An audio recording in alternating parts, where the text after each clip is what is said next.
পাবো না না এটা বক্তব্য নিতে হবে না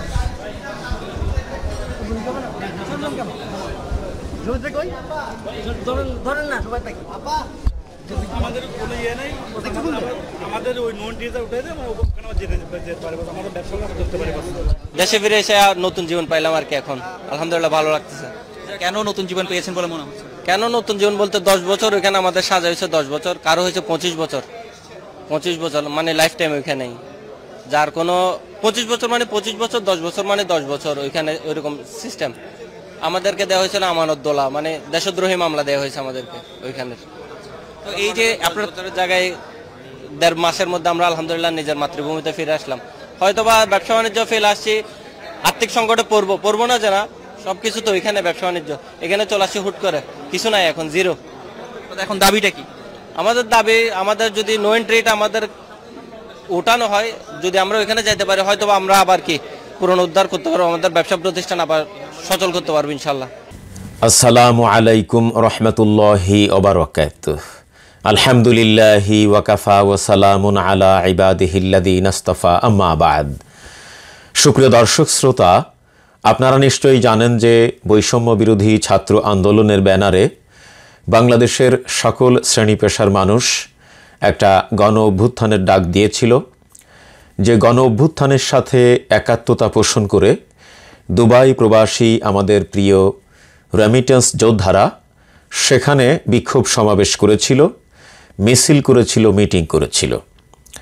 আপনারা এটাও জানেন যে মধ্যপ্রাচ্যে প্রকাশ্যে খোলা জায়গায় মিছিল, মিটিং, বিক্ষোভ সমাবেশ করা এটি তাদের দেশের আইনে রাষ্ট্রদ্রোহী অপরাধ, যেটা হয়তো আমাদের এই প্রিয় রেমিটেন্স যোদ্ধারা জানতেন না, অথবা তারা হয়তো জীবনের ঝুঁকি নিয়ে হলেও তারা এই ফ্যাসিস্ট শেখ হাসিনার পতনের জন্য সেখানে বিক্ষোভ করেছিল।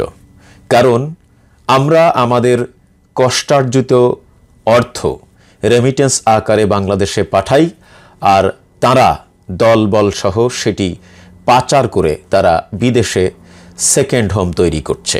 সঙ্গত কারণেই তাদের বিবেক জাগ্রত হয়েছিল, তাদের হৃদয় কেঁদেছিল, তারা বিবেকের তাড়নায় জীবনের ঝুঁকি নিয়ে দুবাইতে রাস্তায় নেমেছিল, যে কারণে তাদের বিরুদ্ধে রাষ্ট্রদ্রোহ মামলা হয়েছিল এবং সেই মামলায় 3 জনের 25 বছর কারাদণ্ড হয়েছিল এবং বাকিদের 10 বছর করে কারাদণ্ড হয়েছিল।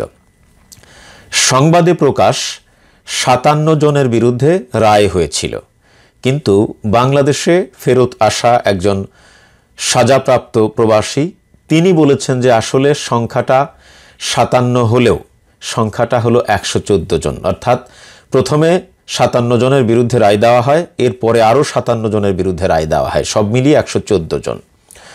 তো ক্ষমা করা হয়েছে আমাদের মাননীয় প্রধান উপদেষ্টা প্রফেসর ডক্টর মোহাম্মদ ইউনূসের দূরদর্শী পদক্ষেপের কারণে দুবাই গভর্নমেন্ট আমাদের এই সাজাপ্রাপ্ত রেমিটেন্স যোদ্ধাদেরকে ক্ষমা করে দিয়েছিলেন, যে কারণেই তারা গতকালকে বাংলাদেশে অনেকেই চলে এসেছেন।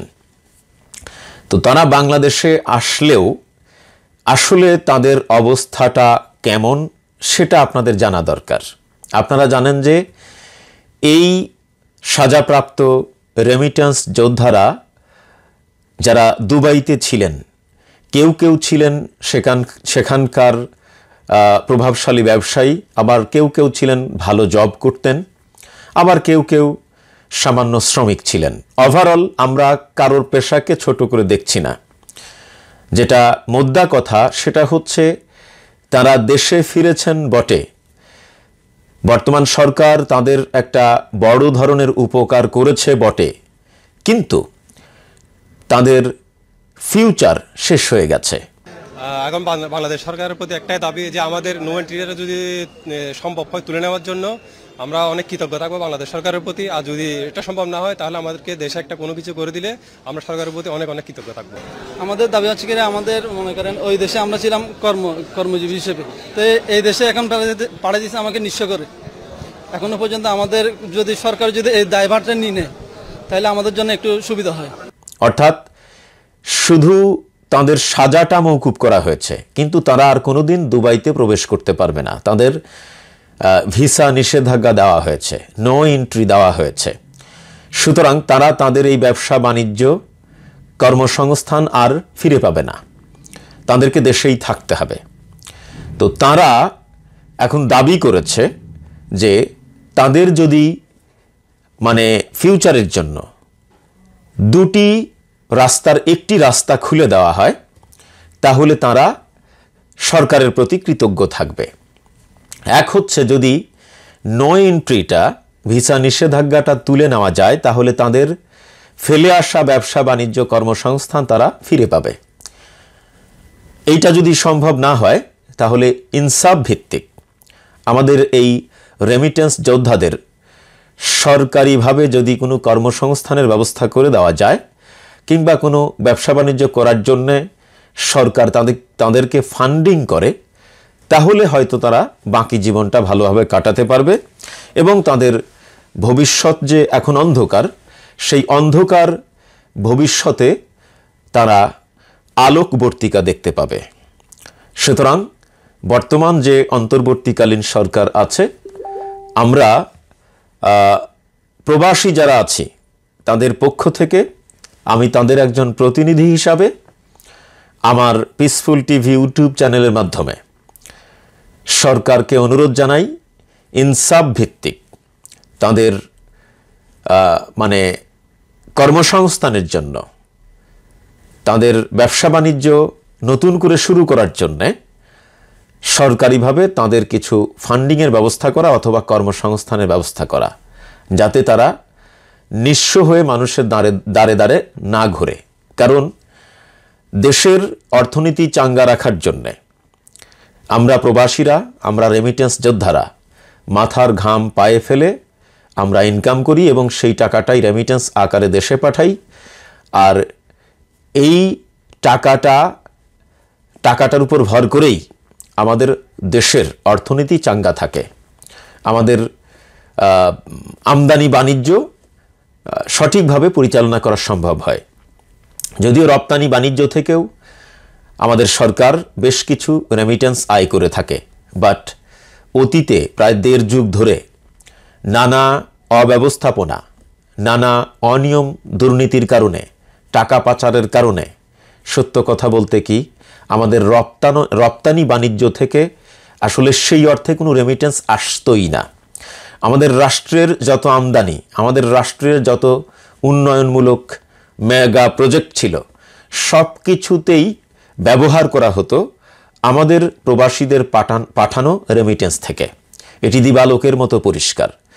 যদি আমরা ভবিষ্যতে ভালো একটি সরকার পাই যারা দুর্নীতিতে জিরো টলারেন্স নীতিতে রাষ্ট্র পরিচালনা করবে, কোনো দলীয়করণ করবে না, কোনো স্বজনপ্রীতি করবে না, যাদের বিরুদ্ধে দুর্নীতির অভিযোগ আসবে সেটি যদি তদন্ত সাপেক্ষে প্রমাণিত হয় তাহলে সে রাষ্ট্রের যে পদেই থাক, সে রাজনৈতিক দলের যে পদেই থাক তাকে অবশ্যই বহিষ্কার করতে হবে এবং আইনের আওতায় আনতে হবে।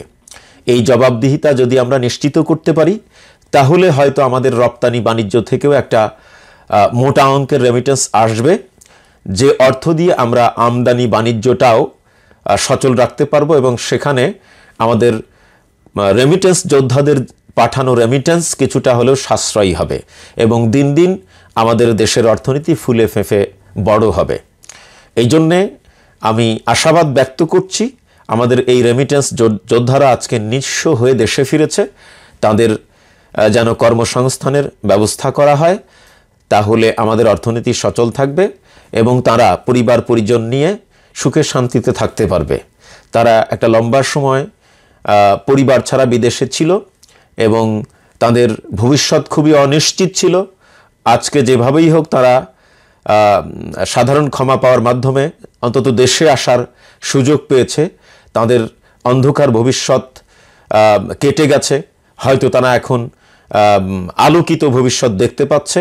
এই আলোকিত ভবিষ্যতের যে স্বপ্ন নিয়ে তারা দেশে ফিরেছেন, এই স্বপ্ন যেন আবার অন্ধকার ভবিষ্যতের দিকে ধাবিত না হয়, সে বিষয়ে আমাদের বর্তমান অন্তর্বর্তীকালীন সরকারের প্রতি রেমিটেন্স যোদ্ধাদের একজন প্রতিনিধি হিসাবে দাবি জানাই। সকলেই ভালো থাকুন। ওয়াসসালামু আলাইকুম ওয়া রাহমাতুল্লাহি ওয়া বারাকাতুহু।